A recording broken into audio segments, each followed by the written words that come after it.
Hussein Amir Abdullahian selaku Menteri Luar Negeri Iran pada Senin 8 April 2024 menuduh bahwa pihak Amerika Serikat sengaja memberikan lampu hijau kepada Israel untuk menargetkan gedung konsulat di Suriah. Menurutnya Amerika Serikat harus bertanggung jawab atas serangan tersebut. Ia juga mengatakan Amerika Serikat gagal dalam mengutuk serangan ini sehingga menimbulkan kecurigaan di mana Washington telah mengetahui rencana awal penyerangan ini. Sementara itu, pemerintahan Joe Biden bersikeras tidak mengetahui rencana tersebut meskipun mereka adalah sekutu Israel. Meskipun begitu, Hussein Amir Abdullahian berjanji akan melancarkan serangan balas dendam kepada Israel atas serangan udara di gedung konsulat Suriah yang menewaskan 7 pejabat militer Iran.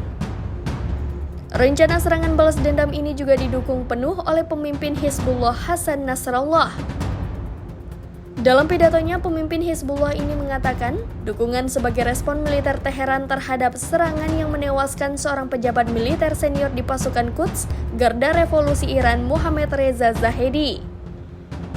Meski Israel sering meluncurkan serangan yang menargetkan pejabat militer dan sekutu Iran, kematian Zahedi adalah pukulan paling signifikan bagi Teheran.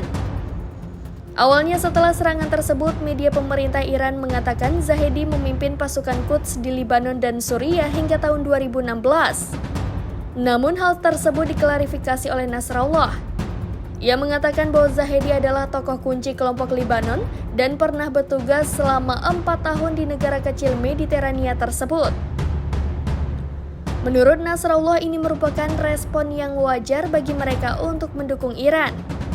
Sebagai informasi, serangan udara Israel menghancurkan gedung konsulat kedutaan Iran di Suriah pada Senin 1 April 2024. Kelompok pemantau perang yang berbasis di Inggris, Observatorium Suriah untuk Hak Asasi Manusia mengatakan 8 orang telah tewas.